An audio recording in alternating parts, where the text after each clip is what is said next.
Hello guys, it is Modest Major here, bringing you some commentary on some Capture the Flag Simplex. The score in the background is a 36-2. The gameplay starts off a little bit slow-paced and then just picks up towards the end of the game. I've said in a previous commentary that I like games like that. I like games that start off slow so that you know it's got something to build up to, and that kind of really is what this is in this gameplay. It slowly builds up as it goes on. I start off with like a wingman quite early in the game, which is a little bit depressing to see. But it definitely picks up as the game goes on. Now, what I wanted to talk about today is the live stream that took place yesterday, the weapon balancing update stream, which I'm sure the vast majority of my subscribers watched. If not, I will try and make a conscious attempt to put the link to the stream in the description, because you can re-watch streams that took place, you know, an earlier day. So I really, really seriously advise you watch that stream. I know a lot of streams can be a little bit, you know, too formal or a little bit, you know, not entertaining, not fast-paced enough for you. And quite frankly, I suffer from that problem as well. When I went into the stream, I wasn't necessarily sure what to expect. But quite frankly, Bravo MLG and Quindel Hoyo, the two people presenting this stream. Bravo MLG obviously is an ex-MLG player who supplies the vast majority of the multiplayer updates and works on the title updates. Quindel Hoyo used to work for the Gears of War company, funnily enough, Epic Games, which is a franchise I was a very big fan of, and Quindel Hoyo is doing an incredible job of doing exactly what Bravo MLG is doing, supplying multiplayer updates, and they're both working together as a cohesive team to get things done, really. You know, pick up the slack where maybe things were left a little bit unorganized earlier in the year. And quite frankly, I want to say that Bravo MLG and Quindel Hoyo did a superb job of, you know, both shoutcasting the games and presenting their thoughts on what the multiplayer update would represent for the consumers. Quite frankly, when a lot of developers talk about their game, especially multiplayer developers, there seems to be this disconnect between the developers and the consumer. There seems to be this idea of, are they even playing the same game as me? Do they even know what we want? And quite frankly, this time around, you know, obviously Bravo MLG is an ex-MLG player, so he's gonna know what we want, and he's gonna know, you know, a great deal of what the consumers want. But even Quindel Hoyo did a fantastic job, in my opinion, of, you know, highlighting the key points that the ex-Halo players would have been happy for, and the main Halo fan base, and, you know, not highlighting anything that, well, there was nothing to highlight that was bad, in my opinion, and quite frankly, they did a great job of, you know, dispelling everyone's worries. And they kind of, what you want from developers is you want them to feel like a group of friends who you could play this game with, because they made the game. They should be passionate about the game, and they should know exactly what you like and exactly what you don't like, exactly what the average consumer likes and what the average consumer dislikes, because they're making the game for us. We want them to enjoy it as much as us at the end of the day. And a lot of the time it sometimes feels like, you know, they're playing a different game.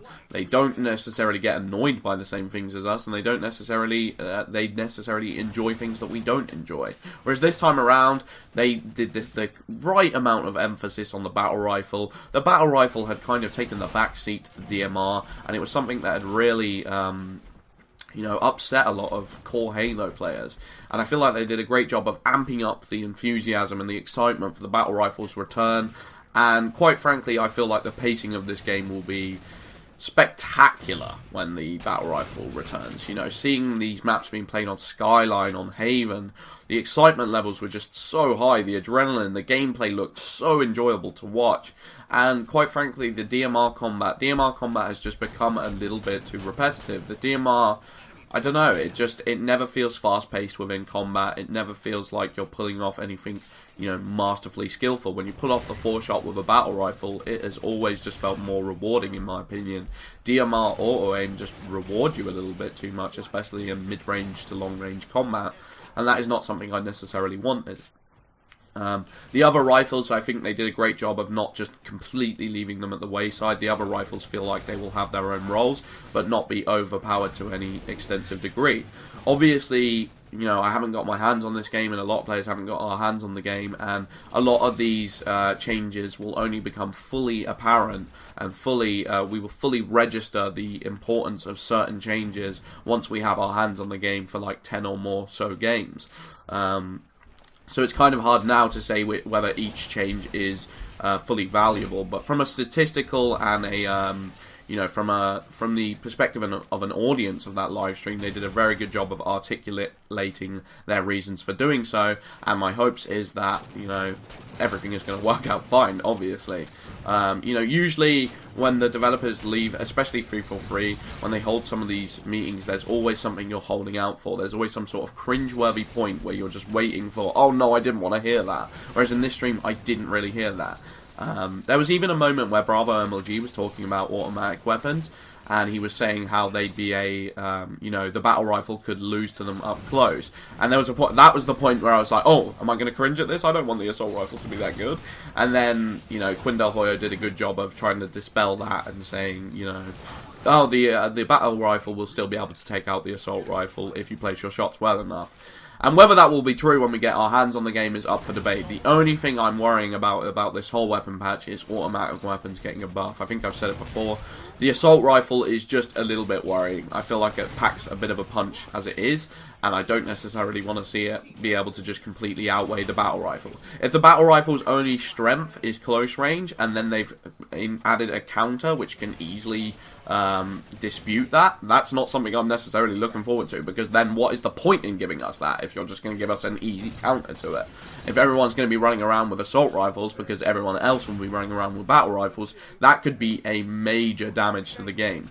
Assault rifles and automatic weapons in general are spray and pay. They are not necessarily have the highest skill curve, and this is Halo. This is a skillful game, and you don't want to be rewarding players with a weapon with a low skill curve to pull off kills very easily. I know that they're saying that they've added recoil, but it's not going to make a damn difference. Quite frankly, I mean, yeah, that's increasing the skill curve a tiny bit, but they're going to work out that skill curve. They're going to work out exactly how the recoil works very quickly, to the point that it's not going to matter. The buff of damage will just destroy, in my opinion. It's very easy to get shots on people in Halo. The bodies are quite big, the hitboxes are quite big. I don't know, that's my only worry about this whole weapon balancing, but overall I'm extremely positive, and if they work it out so the automatic weapons aren't too viable, this could be a massive, massive boost to the competitive nature and the funness, the fun nature of this game. I've been Modest Major, peace out.